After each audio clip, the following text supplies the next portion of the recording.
He's changed the conversation. Would the Palestinians have the right to return? Spent. No, they wouldn't, because they're going to have much better housing. He appears to be moving to the position of saying not just the Gazans, but the Palestinian cause as a whole can no longer proceed in the way it's been proceeding. That Palestinian identity is based not only on a desire to steal the Jews' own homeland from them, but even worse than that, to steal the Jews' own historic identity in the land from them. In my mind, there's very little moral difference between the Palestinian flag and the swastika. That flag is, to me, like the swastika. It is a declaration of war on the Jewish people. And welcome to a very special episode of JTV. I am so beyond thrilled to be joined by one of the most insightful and poignant commentators on current affairs today, a journalist and author that we actually cover and I reference regularly on JTV because of her excellent insight. Melanie Phillips is joining us down the line. Melanie, thank you so much for being with us here today. And I'm particularly excited to be with you because you've just released a new book called The Builder's Stone, which we'll put a link in the video description for people to purchase a copy. And the subtitle is How Jews and Christians Built the West and Why Only They Can Save It. And I've been having a fantastic time reading this book, and it's not just a commentary, but it's actually a manifesto for what the West needs to do in order to save itself. Melanie, I wanted to start off by talking about really how the book starts, which is talking about October 7th and what happened on October 7th and its immediate aftermath and slightly longer term aftermath has revealed and exposed a deep sickness and rot within Western civilization. It's a rot that you've been covering for a very long time, but I think a lot more people woke up to in the aftermath of October 7th. And within the book, you then, after talking about that and what October 7th revealed, you then go into talking about what it was that made the West great to begin with and how only biblical values can be the cure. And we're going to talk about all of that. But I want to start off with October 7th. Can you start by talking to us about how October 7th became the great revealer of so many of the issues and problems within the West that you lament about in your book? Yes, well, first of all, hello, Ollie. Very good to be with you today. What happened on October 7 was an act or several acts of unspeakable barbarity and sadism and savagery conducted against Israelis in the southern part of Israel. And it was the single worst set of atrocities committed against the Jewish people since the Holocaust, and it bore some striking resemblances to the Holocaust. While one should not compare lightly anything to the Holocaust, it was sui generis. It was something of such scale and magnitude that one should not liken other things to it. Nevertheless, this was unmistakably had some of the hallmarks of Nazi sadism, in which Jews were singled out not just for killing, but for killing in a way which was particularly sadistic and barbaric because they were Jews. And we saw, children, babies, women, men butchered, raped, beheaded, tortured, burned alive, and kidnapped into Gaza. And you would have thought that any civilized society would have not only expressed horror at this, but in a West where the Holocaust had happened, you would have thought that the West would have been particularly sensitive to what had happened to the Jews of Israel and others, of course, in Israel on that day. And instead, what happened was that the attempts by Israel to, first of all, take action against the Hamas that had led this atrocity in Israel on October 7, and also to wage what became a war on 7 fronts against Israel by Iran and Iran's proxies, of which Hamas is one. Instead of supporting Israel in its desperate attempt to defend itself against what is explicitly a genocidal agenda, a lot of the West turned against Israel, representing this most just of wars as an aggressive war, accusing Israel completely mendaciously of war crimes, when in fact Israel was the target of war crimes, and most grotesquely and bizarrely accusing Israel of genocide because Palestinian Arabs were being killed in Gaza, when in fact it was Israel that had been the target of genocide. And the genocide libel was not only monstrous, but ridiculous. And one of the most frightening things to me was the fact that unquantifiable numbers of people, I mean thousands of people, have been repeating this libel. Clearly they don't know what genocide is, but they are so brainwashed, it would appear, that they're repeating this absurd and monstrous libel against Israel in great number. And that is very frightening. And it seemed to me that the reaction to October 7 displayed, first of all, a complete loss of conscience. Secondly, a loss of the sense of justice. Who was attacking whom here, and who was defending whom? Who was defending against what here? And finally, and most frightening of all, a complete loss of reason, in that facts and evidence and self-evident truths were being dismissed in favor of a mindless repetition of venomous and murderous prejudice against Jews and against Israel. It was really disturbing for those who were, been paying attention to that, to see the moral inversion of really every fundamental matter around this topic. And I want to talk a bit about how it is that Western society has gone to there and what your analysis is of how that's happened. But before we do, for people who have been paying attention, who do have their heads screwed on straight, October 7th revealed, I think, in a way that gave maybe a lot of people who are sympathetic to Israel a lot more confidence in the falsehoods that the West has been labouring under around the Israel-Palestine issue. I want to just read a short snippet from your book, where you said that although many non-Muslims have been joining in the demonstrations, the pro-Palestinian anti-Israel movement that took to the streets in the West had been led by gloating, Hamas-supporting Muslims. They believed that a starting gun had been fired for the final battle in their apocalyptic war to destroy not only Israel, but also the rest of the non-Muslim world. And their thinking went like this: we've broken through Israeli defences. They're no longer secure against us. We've killed them. We've seized them. They never thought we would do that. Nobody thought we would do that. We didn't think we'd do it, but we've done it. We're on our way now to destroy Israel. We're on our way now to destroy the Jewish people. And behind the destruction of Israel and the Jewish people lies the West. The West is now open for us to conquer. So the notion that the Palestinian cause was ever just about self-determination and human rights and statehood, it became super clear to us at this point that this really is about religious extremism, wanting to get rid of Israel. Can you talk a bit about how these falsehoods have become even clearer now for those wishing to see them? Well, first of all, the Hamas made it absolutely clear. First of all, they were going to destroy Israel. Secondly, they were going to conduct similar atrocities to October 7 again and again until they had destroyed Israel and murdered Jews.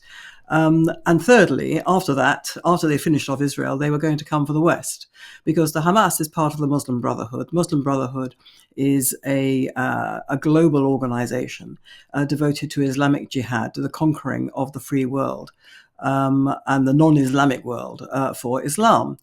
And in fact, this has always been the case. It has always been the case that the Arab war against Israel has actually been, or against the Jewish homeland, because this war against the Jewish homeland started in the 1920s, has been going on for the best part of a century.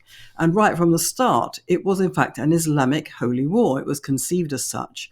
It was that was the language that was used, and people really don't understand that. Therefore, the war against Israel is actually part of, or the proxy for, a war against the wider West. And this has been clear, I think, to some of us for a very long time. It's clear in the utterances of Mahmoud Abbas, the so-called moderate head of the so-called moderate Palestinian Authority, where Mahmoud Abbas shrieks regularly, as he does, that Israel is about to destroy the Al-Aqsa Mosque. And, you remember this infamous remark he made at one of these in one of these rants, where he said that the Jews have to remove their filthy feet from the mosque.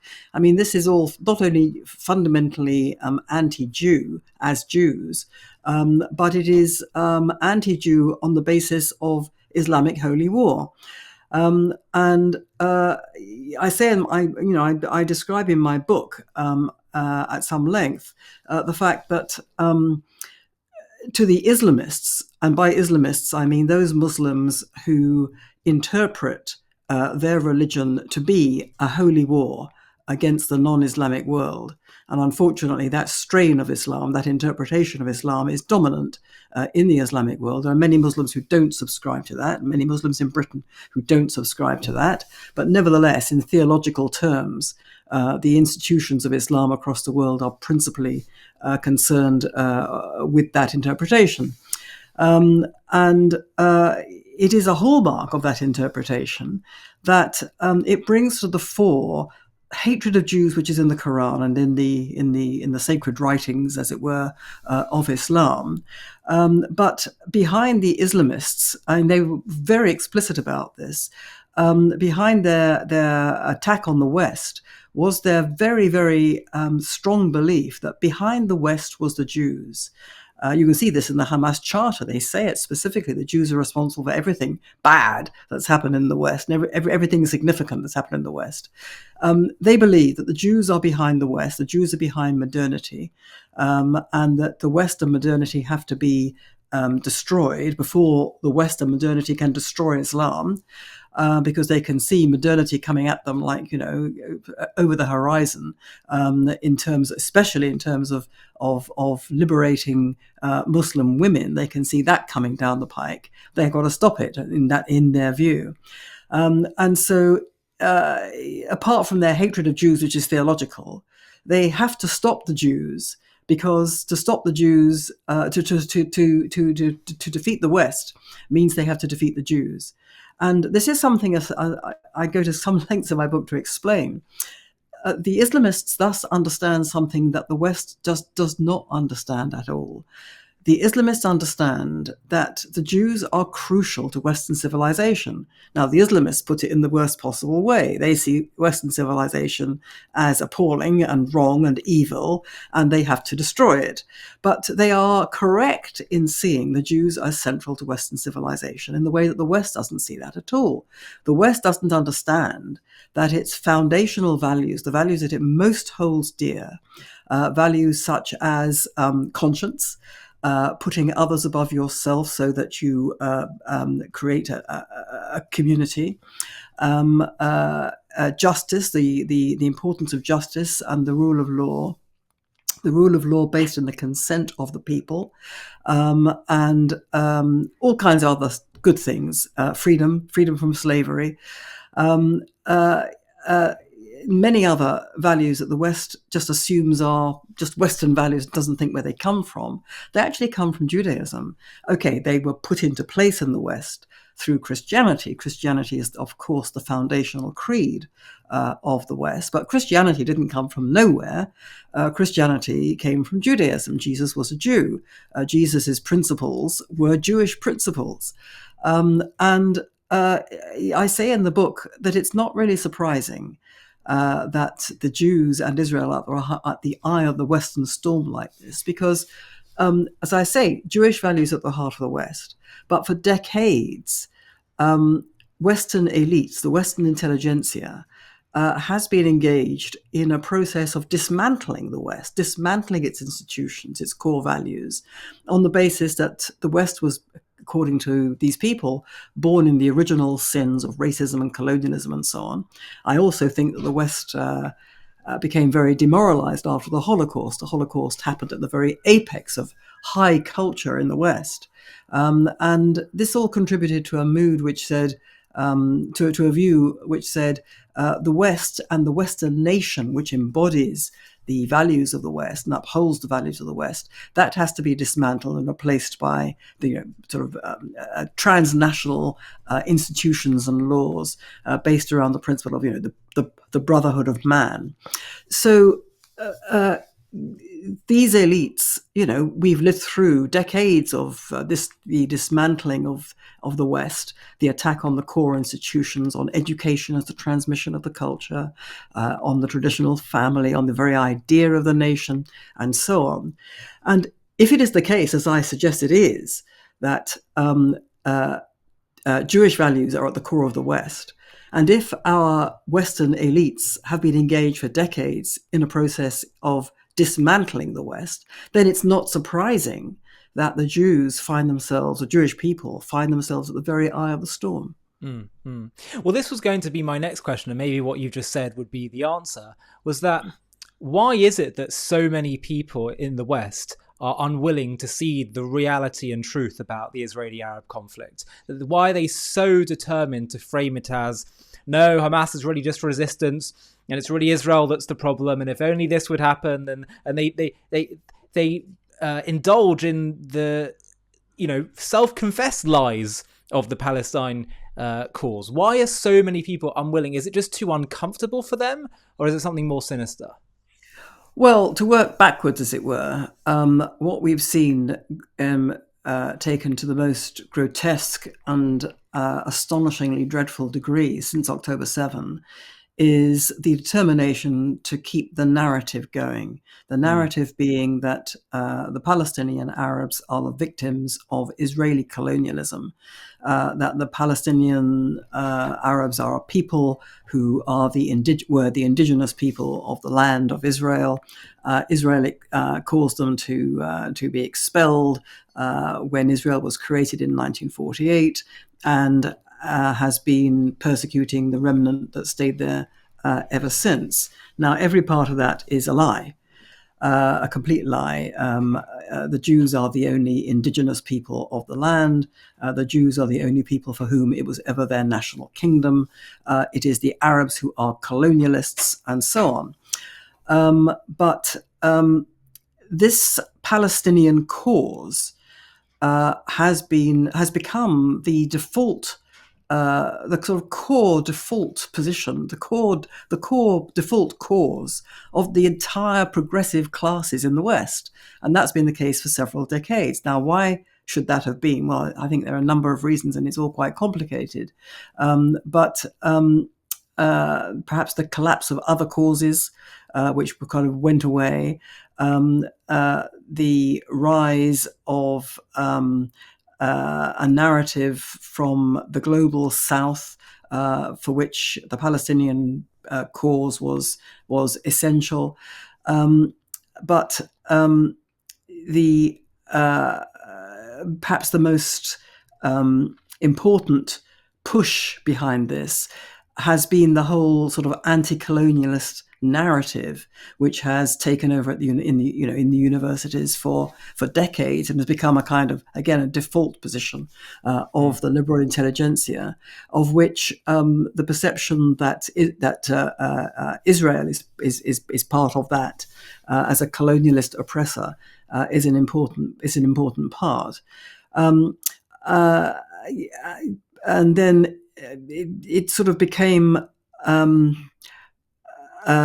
even more entrenched in the universities by the fact that the university syllabuses taught an entirely false view of history in the Middle East. They were very influenced by the work of Edward Said, who was a professor in America, who was fantastically influential in constructing an entire bogus academic philosophy or history based entirely on lies, entirely on a demonization of Israel and the Jewish people. And in the kind of ambiance of anti-colonialism, this analysis by Edward Said became kind of the default position. And then you get the kind of echo chamber effect, that this kind of position is taken up by the most fashionable people, and then you can't speak against it, because then you become unfashionable, you become a kind of you are looked down on, then you get sort of suppressed, you can't speak about it, people jump on you, you find yourself having social opprobrium if you say anything to the contrary, and all of that. So we get to this appalling position in which, having created this set of people, the Palestinian Arabs, who are deemed to be oppressed, they're deemed to be victims. And in our victim culture, if you are a victim, you cannot do wrong. You can kind of get a get out of jail free card if you are a part of a victim class.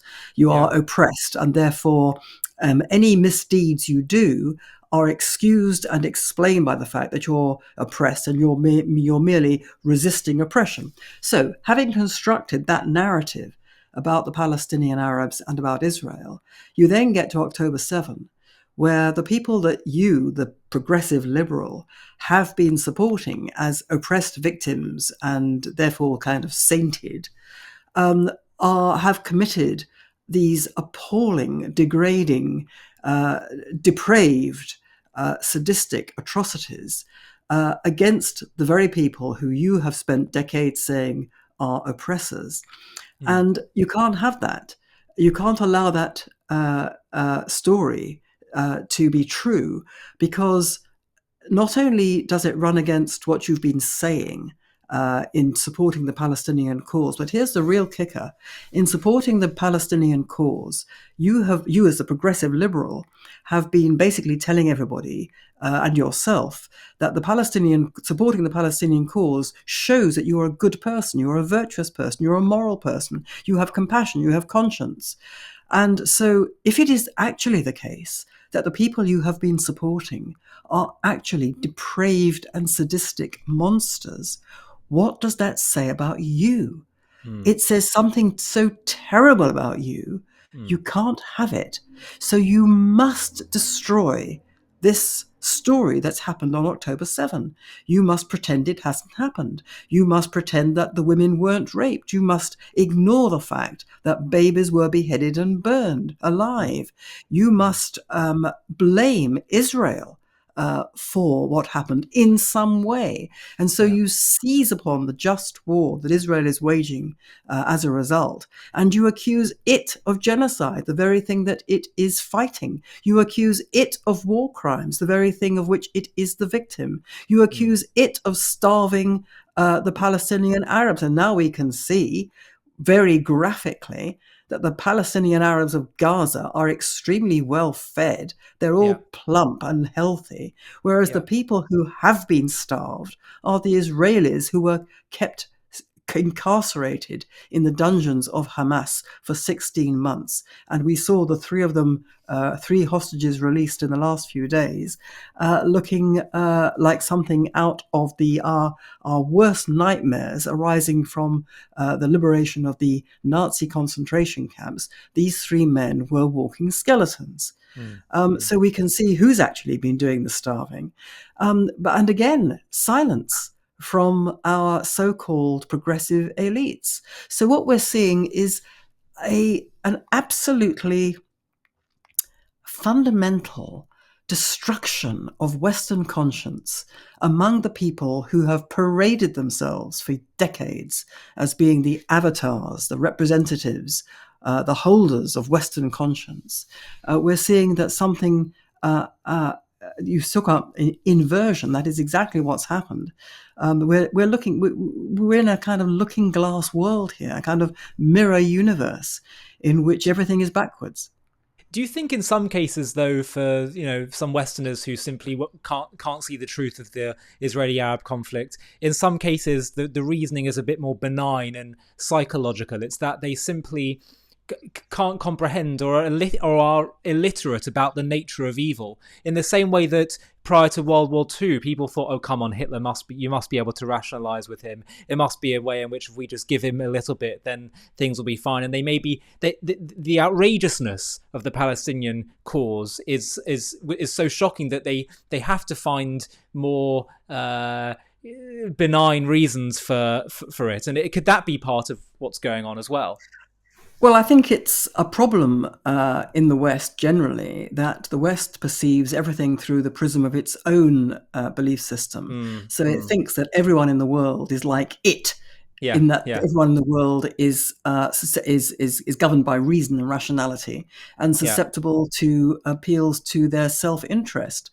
The concept of people who believe themselves to be warriors for God, and who believe it is their sacred cause to kill, and not only to kill, but to blow themselves up. I'm talking about human bomb, so-called suicide bombers. I prefer to call them human bomb terrorists.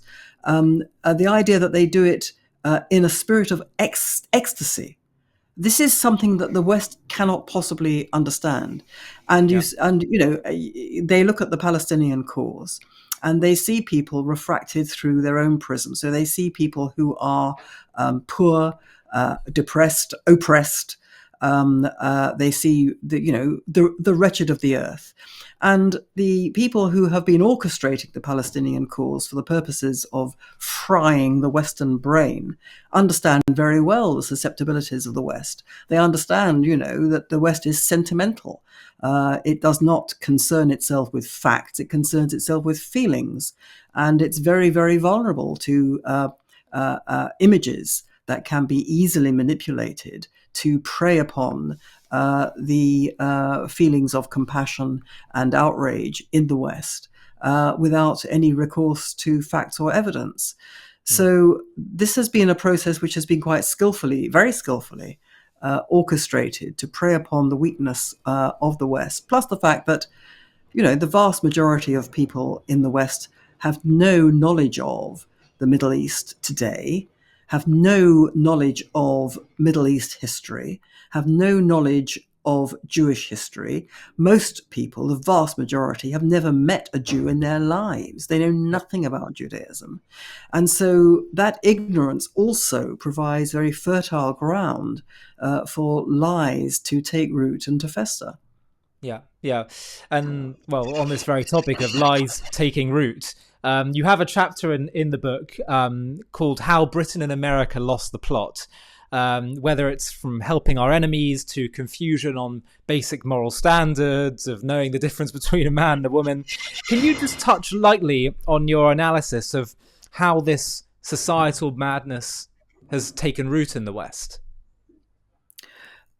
Well, it's a rather long story, but basically it's the West losing confidence in itself as a civilization, losing confidence in having to uphold itself against outside enemies. And defend itself against inside enemies, people who, as I said before, have been setting out to subvert it. How far back do you want to go? In the book, I do trace it back to the 18th century Enlightenment, to strains of thinking which led to totalitarian regimes, from the French Revolution through communism and Nazism to what I say today is a kind of cultural totalitarianism. I would say that a really significant milestone in this process of demoralization was actually the Holocaust, because the Holocaust did not happen in some benighted, far-flung, primitive part of the world. It happened at the very apex of Western civilization, of high culture. Germany was, the apex of Western civilized culture. And I think this had a very, very profound effect on the whole West, including countries which weren't directly involved in the Holocaust, but nevertheless felt complicit. They felt complicit because they'd stood aside when they shouldn't have done. They had appeased Hitler when they shouldn't have done. They, more deeply, they were part of a Western civilization which had produced, the science, the technology that actually made this an industrialized extermination of the Jews. And more profoundly even than that, this was, as I say, at the very apex of modernity and Western civilization. And therefore, the feeling was, well, something is very rotten with Western civilization and modernity. And in fact, there were revolutionary Marxists who came out of Europe, went to America, in fact, called the Frankfurt School. And there were other revolutionary Marxists who seized upon this to show that their belief that there should be a new world entirely that should be constructed was indeed true, and this showed how urgent the task was. And I think that, among people who otherwise would have not given those kind of revolutionary thinkers the time of day because they were fringe revolutionary thinkers, I think there was such a demoralization, particularly in Britain. Put aside Europe for a minute, but in Britain. Britain had won the war against Hitler, but it had emerged bankrupt in hock, financial hock to America. It had lost and was losing the remains of its empire. It formed the view that it just couldn't function anymore as an independent country. And that had many repercussions. I think that's why Britain went into what became the European Union. But put that to one side, I think that Britain's elites became very receptive to ideas which were fundamentally based on upending all the moral values and institutions of the West. And so that was a profound demoralization, which, one thing led to another. And in America, a similar process, but different, took place. Similar in that it was also a process of demoralization. But I think that was much more informed by the really terrible history of America in terms of racial prejudice against Black people, which until really quite recently, in the early decades after the Second World War, was still the persecution of Black Americans, African Americans, Black Americans, was just appalling. And I think that created, a whole sort of feedback system of terrible guilt towards Black people, and then the emergence of an entirely false narrative that America was born in original sin, which it wasn't. And that has actually helped undo America to the extent that it has. But I think it's taken a different form to the form it's taken in Britain. I think America, like Britain, has been infiltrated by outside actors, particularly from the Muslim world, in particular, who are there to sow chaos and to subvert core values. And that can't be underestimated. And I think that's true in Britain as well. But I think that there was a kind of indigenous loss of faith in itself, which meant that, in America and in Britain and in Europe, the idea of the Western nation as the bulwark of crucial civilized values gave way to a kind of, at best, an inability to understand what those values were and a desire to uphold and defend them, and at worst, a desire to get rid of them. And so that's why we've seen, an inability to deal with mass immigration, the very, very strong representation of any concerns about that as racism, xenophobia, Islamophobia, and all the rest of it. I'm afraid reservations that come out from the Jewish community leadership in Britain very, very strongly. It's entirely misbegotten as a point of view, because it's based on the idea that, there is something illegitimate about wanting to uphold your nation and its values, and to think that there's something valuable in them. And what Israel shows us is, Israel, this is one of the crimes that Israel commits in the eyes of the Western liberal, that Israel is a nation with a very, very strong sense of itself, a love of itself and what it represents, a love of the Jewish people whose values it represents, a feeling that there's a kind of sacred duty to uphold those values, which have been fought for and died for by generations of Jews in the past, a desire to continue that nation and its values, so that your children and your grandchildren should continue with them. And as a result, quite apart from the war, you find that Israel is bucking the trend of Western nations in producing many more children than it needs to replace itself. And this is an act of confidence, self-confidence, national self-confidence, and love of nation.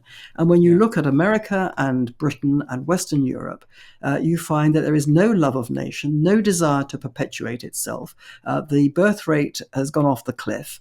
Then, it is literally dying out as an indigenous culture. And the very idea that the indigenous culture is something to be defended specifically, based on the specific traditions and values of that specific culture. The idea that that is worth defending is not only looked down on, it is represented as a kind of racism. Well, that is a suicidal creed. That is a culture which is committing suicide.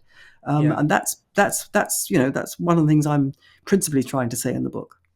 It really seems to me that word demoralization just holds the key to everything, to this diagnosis, that it's basically self-loathing of oneself and one's identity has become the great virtue. And that is exactly, as you said, suicidal. And so let's touch on your prescription for the West. You focus a lot on how a return to biblical values and becoming literate in these values which made the West great and gave it its moral strength, and how that holds the key to so many of these issues. And the name of the book is The Builder's Stone, and you quote Psalm that says, "The stone the builders rejected," i.e. these biblical values, "has become the chief cornerstone." In other words, if should we wish to save the West, this will be the fundamental building block that's required. Now, a lot of people get very uncomfortable whenever God and the Bible is introduced into the conversation. So can you talk about why this is so critical? And do you think we can make a breakthrough in a very God-skeptic West? Well, certainly in Britain. Well, it's a very big question, and the short answer is I don't know. I don't know whether that's possible, and also I don't know whether it's possible for the West to save itself. I don't know whether the West wants to save itself. And these are open questions. What I'm saying in the book is that if it does want to save itself, then I think this is how it could do it, and I think there's everything to play for. I think there are millions of people around the West who show that they want the Western nation to continue. They want Western civilization to continue. They understand that it's of unique value in the world.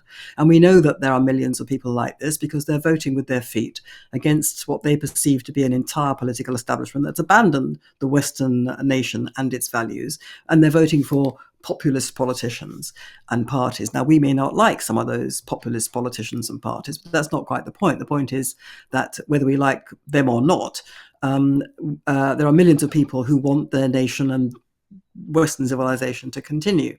So that seems to me to be a cause of great hopefulness, that the West doesn't need to go off the edge of the cultural cliff and can be stopped from doing so. Now, as you say, I'm saying that it can't be done without a return to biblical values. What do I mean by that? And people, as you say, take fright at that because this is a kind of godless age and a godless culture, and so on and so forth.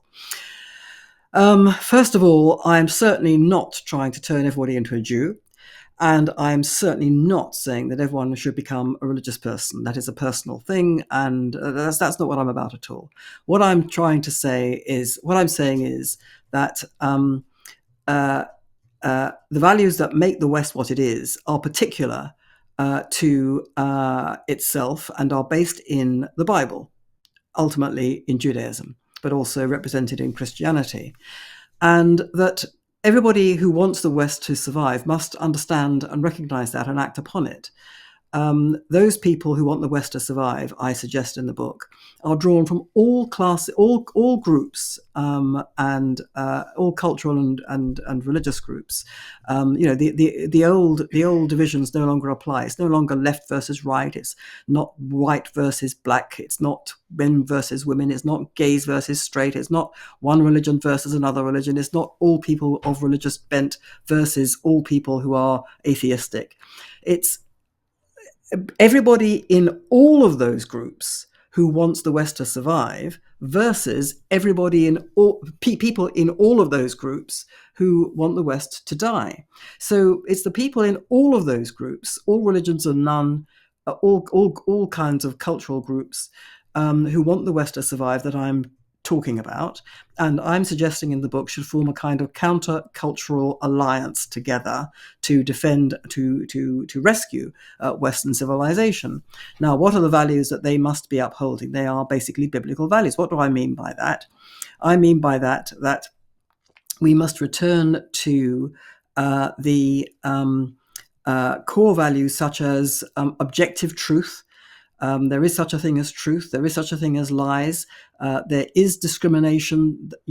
Morality rests in discrimination, in discriminating between good and bad, justice and injustice.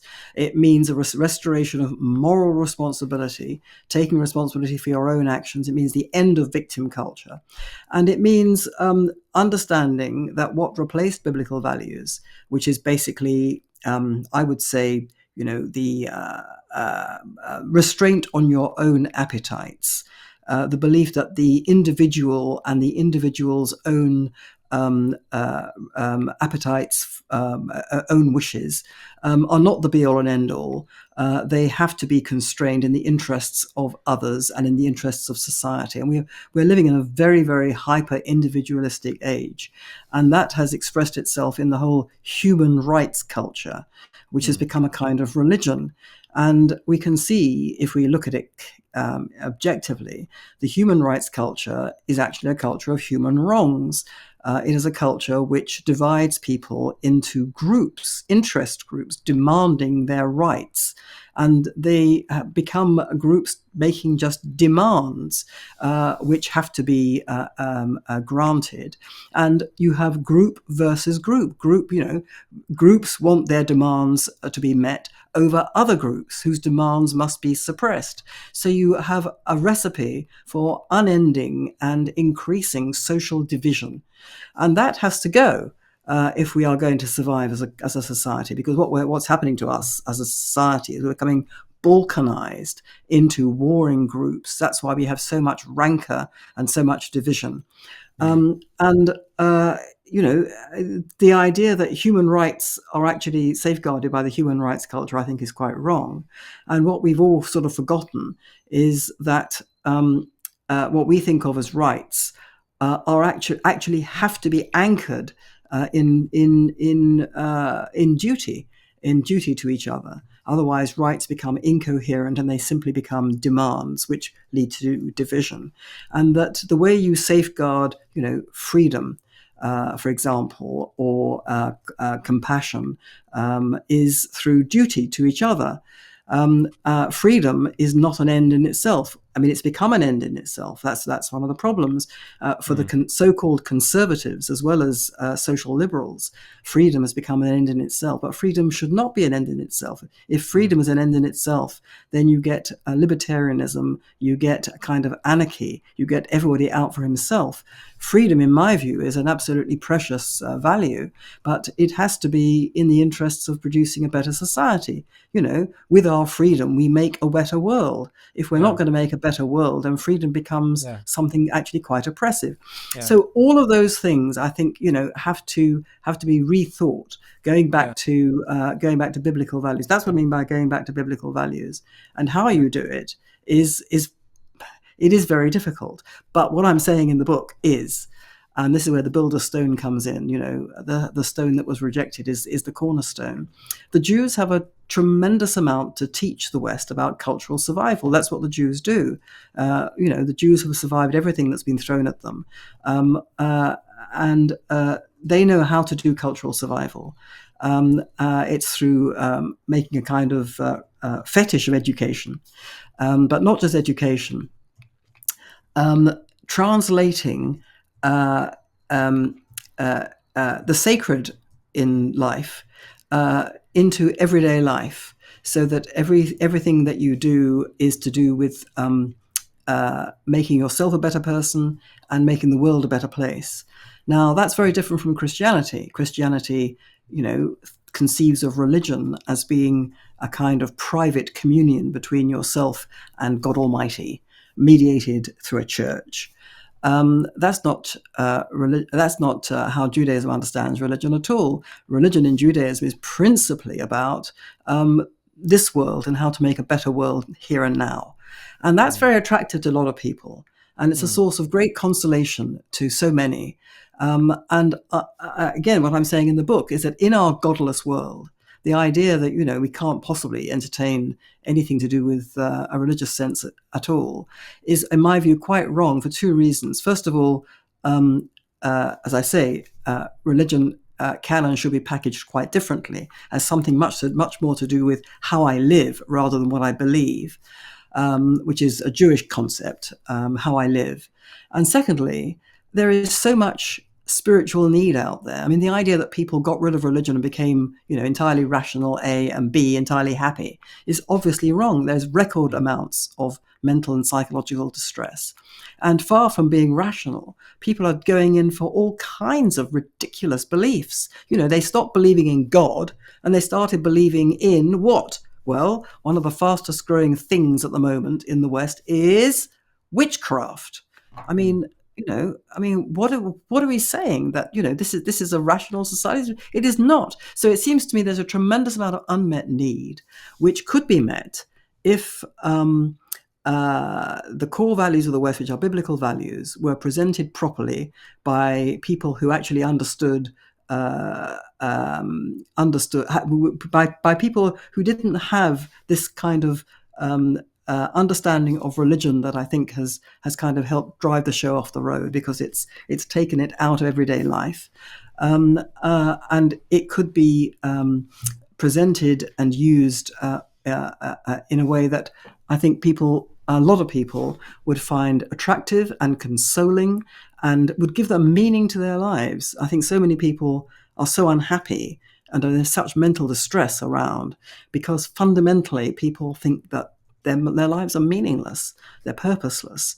And I think that's all part and parcel of the kind of society we've built, which says it's all about your rights, it's all about your demands. And, in order to fulfill your right to be a happy person, you must have no challenges, you must have no obstacles.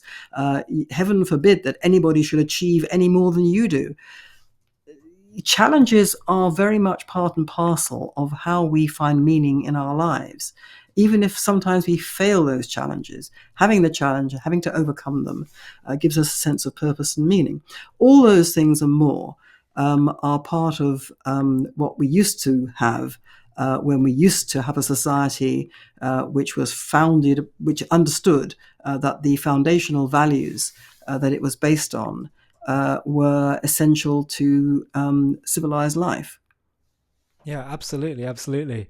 And I also think, by the way, this would potentially solve a second issue in terms of anti-Semitism, which is that if certainly Jewish people became more articulate and more literate in expressing Jewish values and its the universal wisdom contained within them, and how it can enhance our lives and more broadly Western societies and nations, I think it could also help deal with a lot of the anti-Semitism that we're seeing, which I think thrives on the Jews being a mystery. It thrives on false notions about Jewish people, about Israel, about Judaism that are thousands of years old. But many, some Jews would, and people that are sympathetic to these values would say, come on, for 2,000 years, Jews have, and just the very fact that they have different views to other people's and different theological views has created so much tension. And Jews have almost prided themselves on not being proselytizing, not trying to push their values onto others. Are you really telling me, Melanie, that it's going to be a good idea for us to start becoming more outward facing in terms of trying to push these values onto other people? Isn't that just going to inflame tensions even more? What would you say to people that might say that? Yes, it's always been, particularly in Britain, it's always been a fixed belief in the Jewish community that you have to keep your head down, you have to keep it below the parapet. You mustn't draw attention to yourself, and you must never, ever, ever say that the Jews are important about anything. And that's gone well, hasn't it? I mean, really. Look, I mean, we're not going to get rid of anti-Semitism ever. It is, we can all debate it for endlessly. Ultimately, it's a mystery. We can all see the kind of things that contribute to it. I don't believe that. I think that the most we can hope for, and I think we can achieve this, is to put it back beneath the stone under which it lives. Because what we've seen is that all the restraints on it have just disappeared. This idea that if we talk about Jewish values, we're kind of foisting it upon people, I think is fundamentally misconceived in this respect. But what I'm saying in the book is that people don't understand that their lives and what's good about their lives, what's good about their society, is what comes from Judaism. That it's actually the things that are most important to them are Jewish things. And how can it possibly be a bad thing? How can it possibly make Jews more unpopular if Jews start associating themselves with what is good about Western society? I mean, when we think about anti-Semitism, when we think about anti-Semites, what's the kind of things they think? They think that Jews have power. They think that Jews are all about controlling money and controlling my life in a way that serves their interests and makes my life bad. That's one of the things that they think at a very deep level and often very explicitly so. Now, they would be amazed to know that the whole idea of representative democracy and limited government, upon which representative democracy is based, which is the way in which our freedoms are delivered in a society like Britain, they'd be amazed to know that this is actually was a revolutionary concept introduced by Judaism. That it was the ancient Israelites who invented both these concepts of the rule of law founded in the consent of the people. Absolutely revolutionary.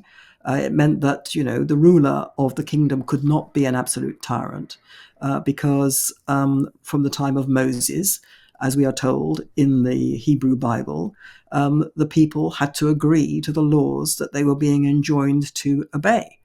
And that was the first revolutionary thing. The second revolutionary thing was the idea of limited rulership. So the kings of ancient Israel, okay, some of them were despotic, but they kind of, went off the path, as it were. But the template was that the kings of ancient Israel were bound by God above, so they couldn't be absolute rulers, and bound at their own level or constrained at their own level by people called judges and prophets. Now, both these concepts were revolutionary, and so revolutionary were they, and so absolutely central to what we now know as political freedom in the West, which is the hallmark of the West, that they were explicitly drawn upon by both the people who devised the constitutional settlement after the English Civil War, which saw the rise of Parliament as the supreme body in Britain to constrain the power of the church, to constrain the power of the king, and the framers of the American Constitution. Now, most Jews don't know this. Yeah. And, hardly anybody knows this.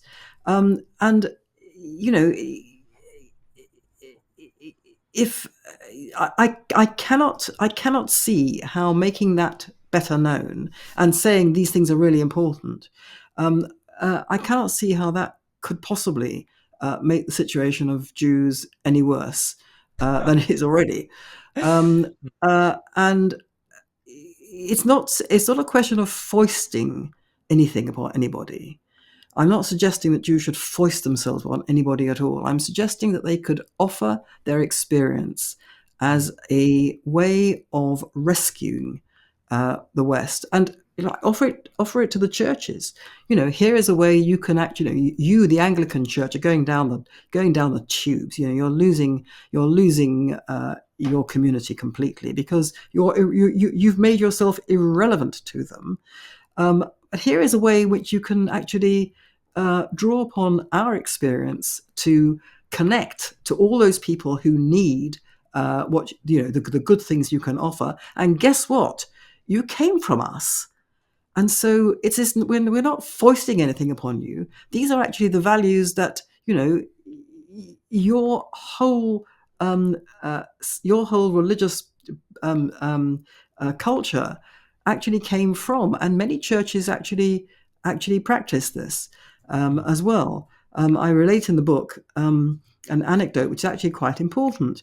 There are people who take groups of pastors, Christian pastors from America to Israel, and they come back having changed the way they administer their churches.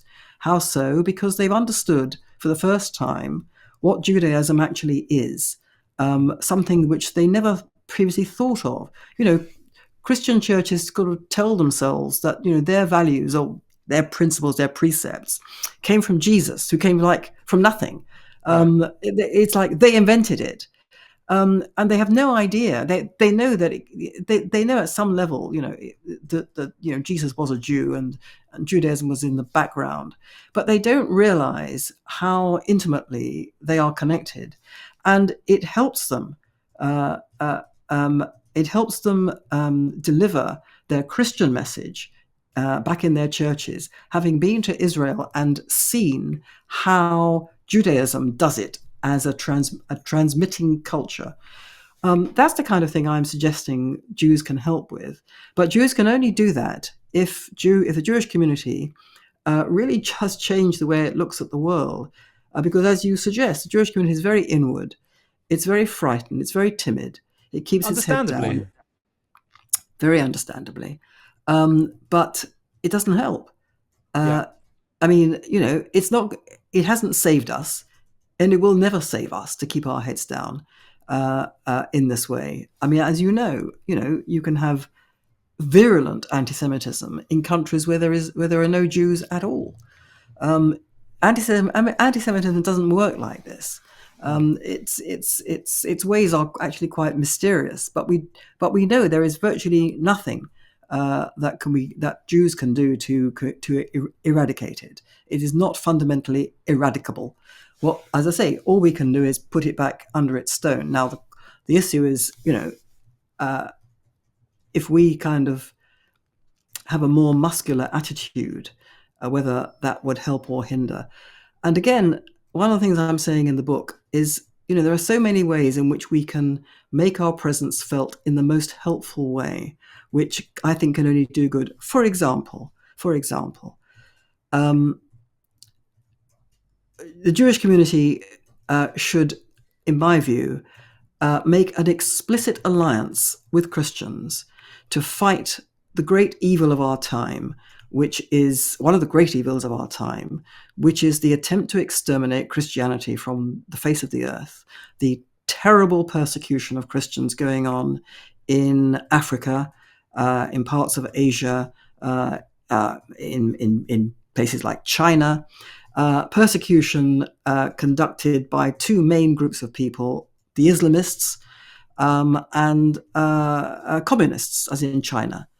Now, the Christian churches hardly ever speak about this, and that's their own problem, and their own sense of cowardice and confusion and so on. We could, it would be amazing if Jews and Christians got together to fight this, because suddenly you would find, first of all, Jews would be fighting for something beyond themselves, and will be seen to be fighting for something beyond themselves, and fighting shoulder to shoulder with and on behalf of another religion to which Jews are thought to be, hostile, or is thought to be hostile to Jews.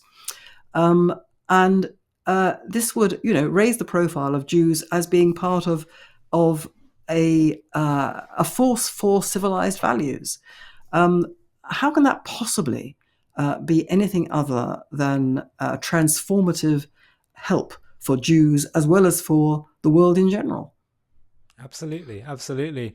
And do you think this, the ways in which you see Christians who will move towards becoming more philo-Semitic, more understanding of Israel, this occurs because they become more understanding of the Jewish origins of Christianity, and they will discover natural alliance between that and the wisdom, the biblical wisdom that they'll no doubt relate to. Do you think that's an approach that also could be applied to the Muslim world? Do you think that somehow enlightening them to what Judaism teaches about the nature of the Jewish people and their relationship with the land, do you think if people who are in the pro-Israel camps articulated that more clearly, it's something we don't really speak of so much, we just speak in political terms rather than religious terms, do you think that would be an important step forward in potentially changing the path of 100 years of conflict? If you're asking whether I think it could change the Muslim attitude to Jews, I don't think so, no. I'm afraid. I think, I'd like to think there are Muslims who would take part in this campaign to save civilized values based on Jewish and Christian values, but it has to be based on Jewish and Christian values, because that's what the West is. It wasn't based on Muslim values. It wasn't based on Hindu or Sikh values. All these people can join in such a campaign, such an attempt to save civilization. But the campaigns have to understand that these values are very specific to the Hebrew Bible and to Christianity. Could this help? I think what you're saying is, could this sort of draw the sting of Muslim hatred of Jews? Muslim hatred of Jews is a theological hatred, fundamentally. But so was Christian as well, was it not? Well, yes, but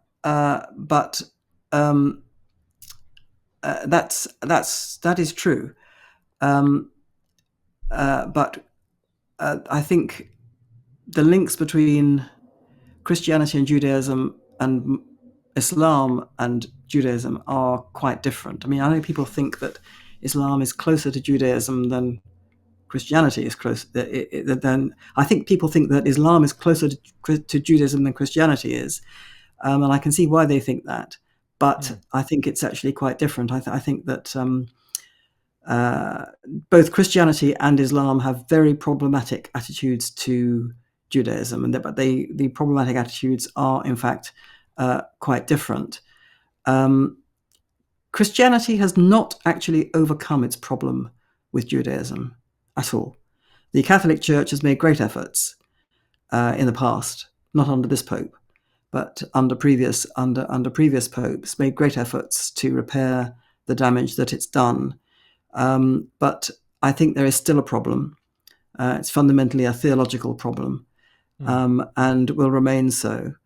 But modern day Christianity is not dominated by an interpretation that it did exist in the past, that the entire world has to be Christianized. Unfortunately, Islam is dominated by that belief. and that is what gets in the way of reform. Christianity was much more open to reform than Islam. There have been Islamic thinkers in previous centuries who did try to tame Islam and failed. They were themselves suppressed and wiped out. Whereas Christianity became something much milder than in previous incarnations. And that's to do with its theology. I mean, I don't pretend to be an expert on it, but it's clearly to do with its theology and the way it's developed.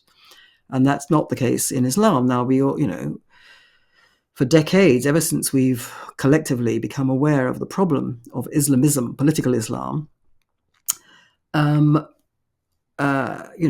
we've all hoped that Islam or the Islamic world will produce a reformist element that will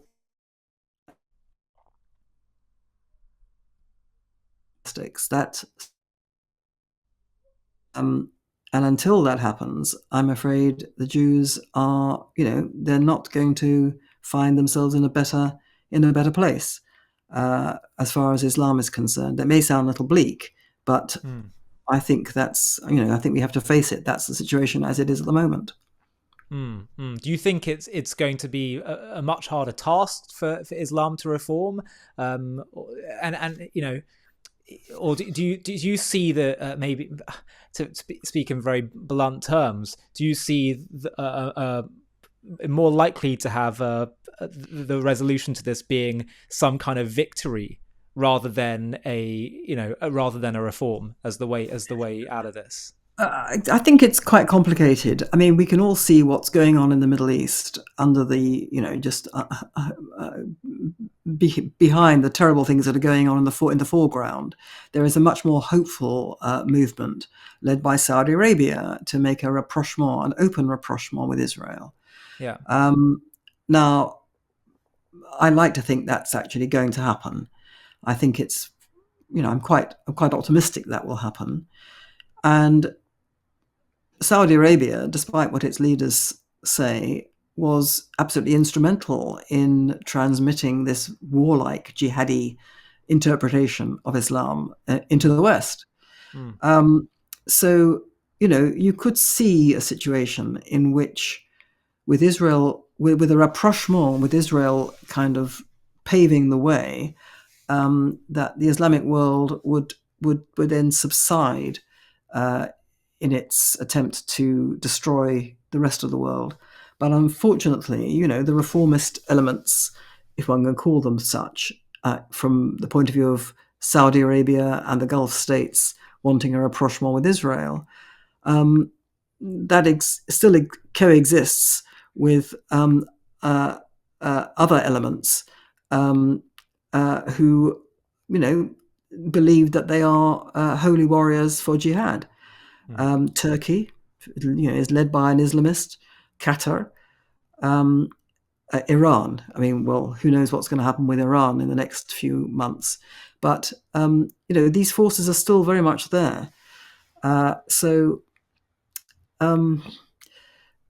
it is possible to see that the current convulsions in the world may lead to a new kind of geostrategic situation in which the forces of predatory political Islam are put back in the box. Yeah. It is possible to see that. And, I would hope that that's what would happen. But the likelihood of it is another matter. I wouldn't like to pronounce on that. Yeah.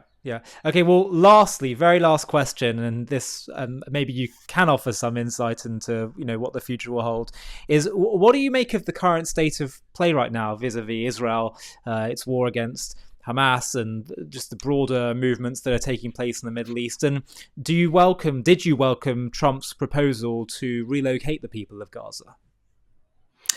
Well, I think that President Trump's arrival on the scene has changed everything, and may well change everything for the better.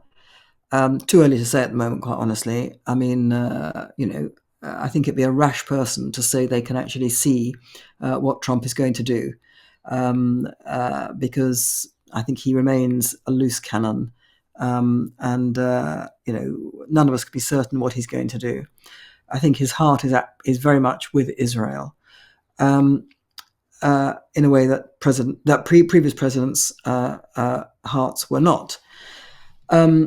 His proposal about Gaza, I find it very hard to see how on earth this would work in practice. Even if he believes it to be, even if he actually, fully intends it to be a policy, which I'm coming to think he actually does. It wasn't just an off-the-cuff thing. He really does think this. I find it hard to see how it will be, how it will happen in practice. But that's not quite the point. I think the more important point, is that he's changed the conversation, and he appears to be moving to the position of saying not just the Gazans, but the Palestinian cause as a whole can no longer proceed in the way it's been proceeding. The idea of a Palestine state is simply not possible, because there isn't the goodwill on the Palestinian side necessary to produce such a state. Now, in my view, there never was. But put that to one side. As far as Trump is concerned, he seems to be saying, moving to the position of saying, well, that whole idea is now over.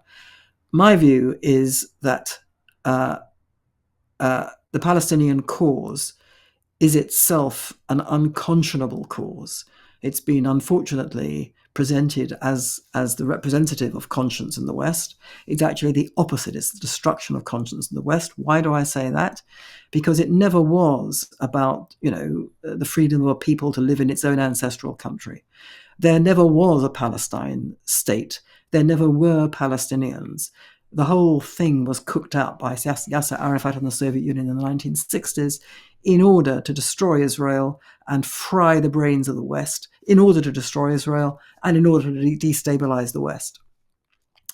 And the whole Palestinian cause, the Palestinian identity, is based not only on a desire to steal the Jews' own homeland from them, but even worse than that, to steal the Jews' own historic identity in the land from them, by erasing that identity, by claiming that the Jews were never in the land. They never ruled the land. It was all the Palestinians. This is historically illiterate, wrong, stupid, absurd.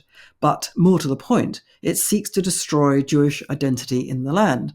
And Judaism, forget Israel for a minute, Judaism is a kind of three-legged stool. It's based on the synthesis of the people, the religion, and the land.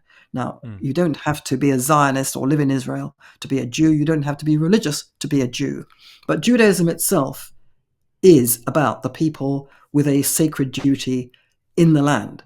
And so if you erase the history of the Jews in the land, a land for which was and the Jews are the only people for whom that land was ever their national kingdom centuries before Islam was created. If you try to erase the history of the Jews in the land, you are actually trying to destroy Judaism itself. And that's what Palestinianism is. That's exactly what it is. That's what it does. And so it is a fundamentally anti-Jewish thing. It is a monstrous thing. And yet it's being presented in the West as, the badge of conscience and morality. In my view, as a result, Palestinianism has knocked the West off its moral compass altogether. I think the importance of its support for the Palestinian cause in driving the West itself off the cultural rails, I think that importance can't be overestimated. Would you agree with me that the Palestinian flag, I lament that this is the case, but in my mind, there's very little moral difference between the Palestinian flag and the swastika? Personally, I feel that, and I feel that's why these demonstrations on the streets have produced such a visceral response in the Jewish community. It's not simply bad enough as it is. It's not simply that they're shrieking what they're shrieking, these demonstrators, which is often in Arabic, but it's basically, kill the Jews, steal the land, and Intifada now and all the rest of it. The very sight of those flags, and we see that flag now worn as lapel pins by NHS nurses. We see it all over the place. That flag is, to me, like the swastika. It is a declaration of war on the Jewish people. That's how I see it. And those flags flying in the streets of London, it is like an army marching under the banner of hatred of the Jews. That's how I see it. And I think that's how a lot of Jews see it. Yeah, absolutely. Well, Melanie, as always, you provide such critical moral clarity at a time in which there is so much moral confusion. Thank you so much for your time today and your insights, for coming on JTV. The book that Melanie has recently published is called The Builder's Stone: How Jews and Christians Built the West and Why Only They Can Save It. It is so important for people to get hold of this book because it provides the diagnosis and prescription needed to save the West from all the negative forces that exist inside and out. Melanie, thank you so much for making the time to be here. I hope we can have future discussions as well. And just as always, so grateful to you for all your contributions. These are very big issues, Ollie, and I've only made a stab in trying to get to grips with the beginnings of getting to grips with them. But thank you very much indeed for your time. Thank you so much. Hi, thank you so much for watching. To watch another one, click here. To stay up to date with all our content, click here to subscribe. And if you're able to, you can help support JTV to grow and grow by clicking join below this video, where you can become a member and get perks including early access to videos and private live discussions with me. But most of all, you'll be partnering with us on our mission to change the world.